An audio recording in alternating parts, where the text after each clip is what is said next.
Very good morning to all of you. स्वागत है आप सभी का आपके प्यारे यूट्यूब चैनल हरी सेठानी 541 में। और ये है आपके सामने इंग्लिश का पेपर।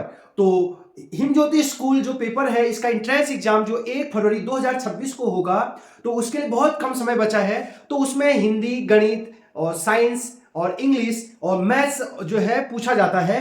तो हम जो है कुछ आपको पेपर जो है प्रोवाइड कर रहे हैं, उसमें क्या क्या पूछा जाता है उसका सैंपल पेपर। तो आप उसकी तैयारी के साथ साथ जो है उस पेपर को निकाल सकते हैं। तो ये हिमज्योति जो आवासीय विद्यालय है गर्ल्स के लिए देहरादून में, इसमें जो है आपको क्लास 5th में एडमिशन होता है और 12th तक आपको निःशुल्क एवं जो है आवासीय विद्यालय ये जो है उपलब्ध कराता है। और ये सीबीएसई मीडियम का जो है विद्यालय है और यहाँ जो पढ़ाई होती है बहुत अच्छी होती है। पिछले साल भी जो है बहुत सारे बच्चों ने जो है वीडियो को देखा और बहुत सारे 15-20 गर्ल्स का जो है मैसेज आया था कि उनका सिलेक्शन हुआ है। तो इसी तरह इस साल भी आप जो है तैयारी करते रहिए हमारे चैनल के साथ और जो है इसमें जो है आपका सिलेक्शन डन होगा। तो स्टार्ट करते हैं। कल आपको जो है मैथ्स का जो है हमने वीडियो अपलोड किया था। तो अब हम आज इंग्लिश का जो है कुछ जो क्वेश्चन आते हैं, तो वो पहला क्वेश्चन आता है पैसेज। तो पहला क्वेश्चन आपको read the following passage and answer the following question. तो आपको एक पैसेज पढ़ना है और पैसेज पढ़ने के बाद नीचे क्वेश्चन आंसर दिए होंगे, आपको उनको सॉल्व करना होगा। तो जैसे पैसेज मैं पढ़ देता हूं, आपको आपके पास वहां एक पैसेज होगा और नीचे क्वेश्चन आंसर होंगे, उसको आपको सॉल्व करना होगा। तो on the 16th of June 1730 we discover a land. तो 16 जून 1730 को हमने जो है डिस्कवर मींस खोजा एक लैंड, एक भूभाग को जो है हमने खोजा, एक आइसलैंड को।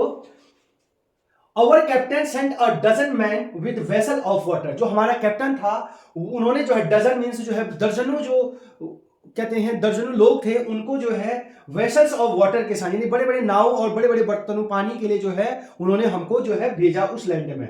If any could be found, यानी कोई भी अगर उसको प्राप्त कर सकता है पानी को, तो बड़े बड़े नाव और बर्तनों के साथ हमको जो है जो हमने लैंड खोजी थी उसमें हमको हमारे कैप्टन ने भेजा।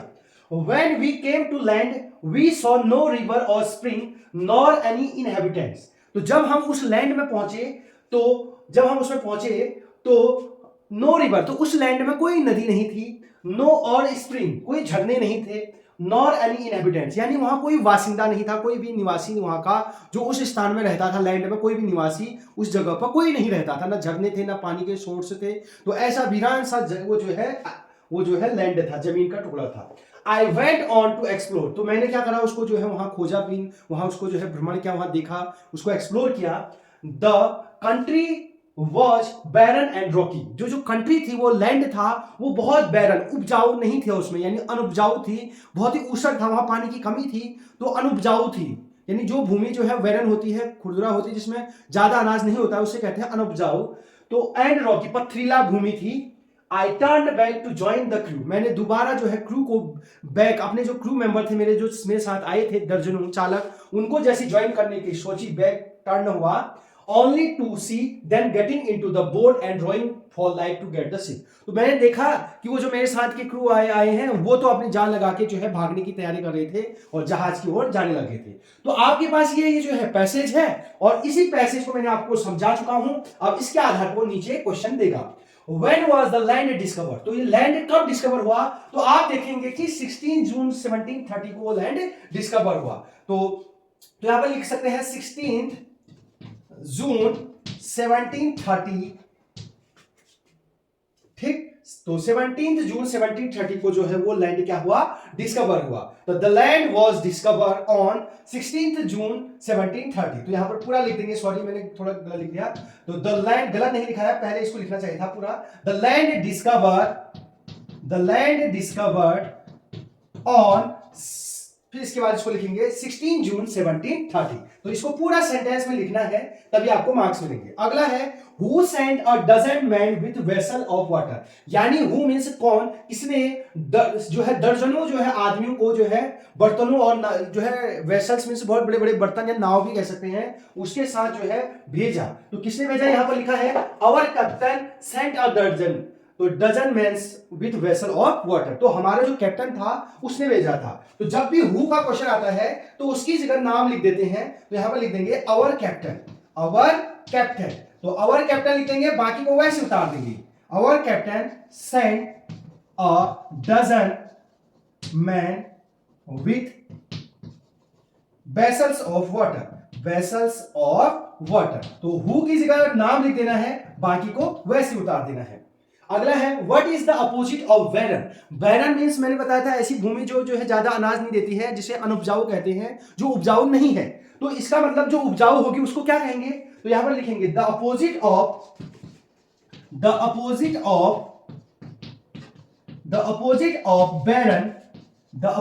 Of barren is fertile. Fertile वो भूमि होती है जिसमें खाद हाथ डाल के बहुत अनाज देता है।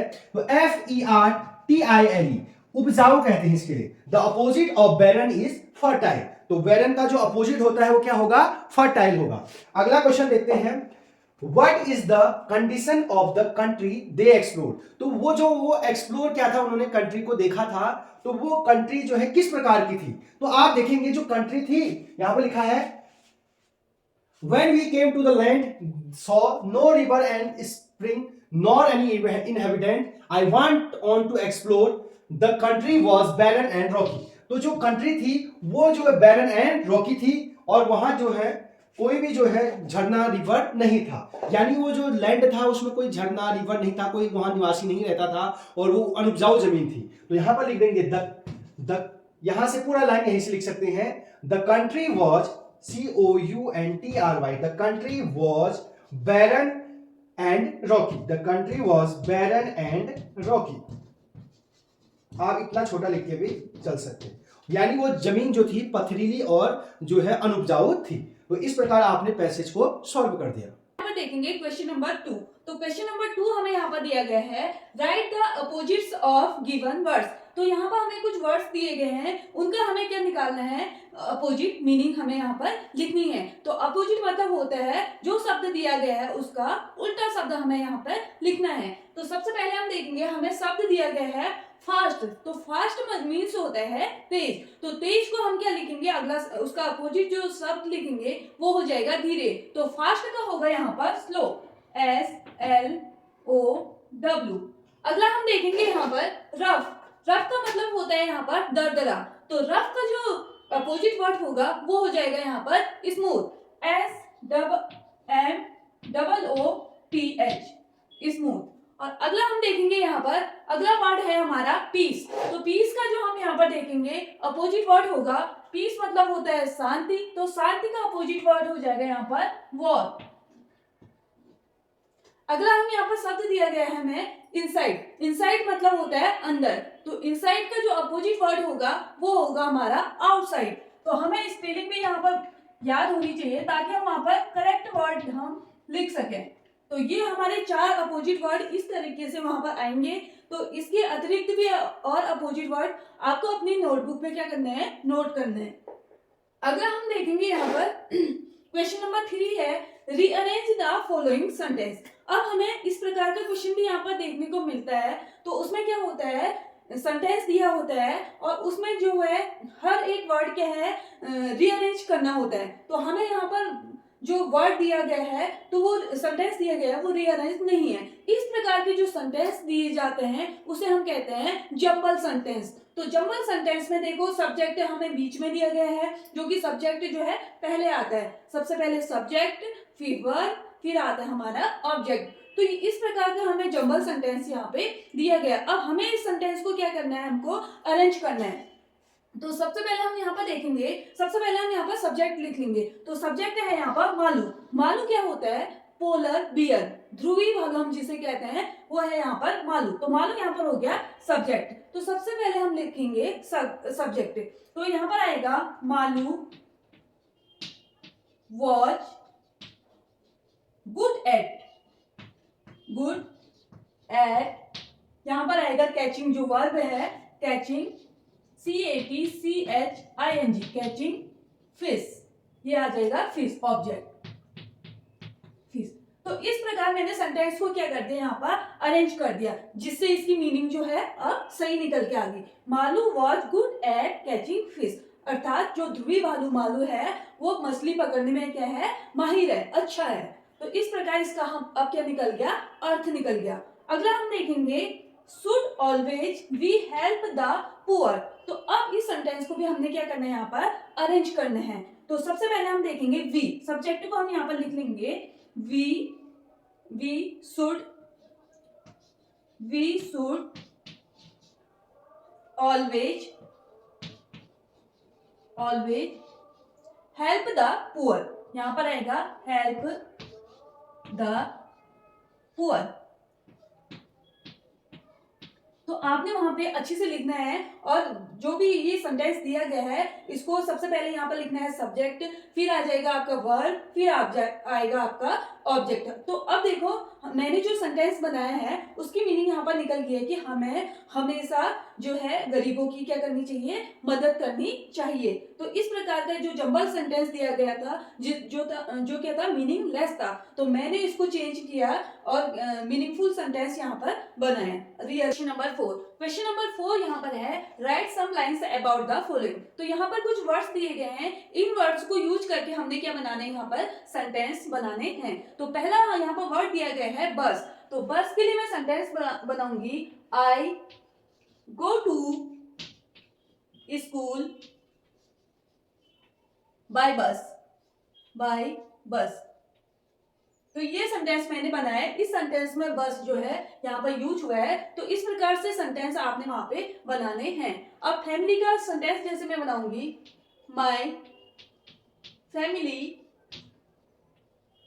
Is my family is everything. तो इस प्रकार का और भी सेंटेंस जो आपको आते हैं आप वहां पे लिख सकते हैं। My family is my everything, यहाँ पर माय लिख सकते हैं, my family is my everything. अब अगला सेंटेंस यहाँ पर है, अगला वर्ड जो हमें दिया गया है यहाँ पर poor.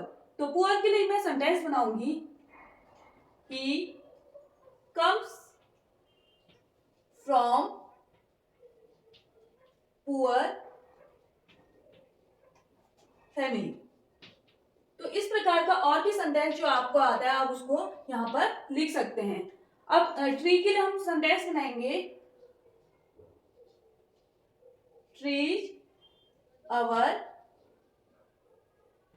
Best friend.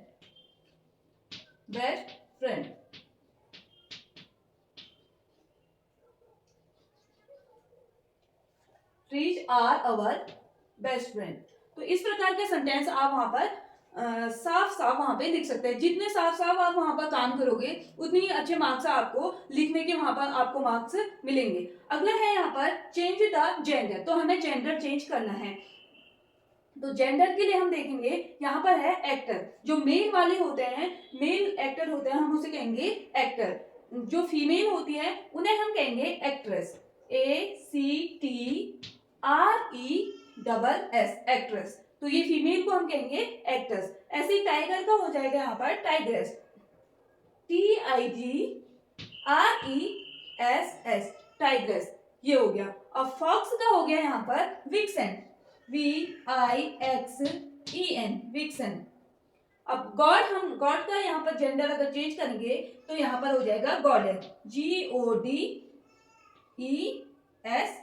Goddess. Double D ESS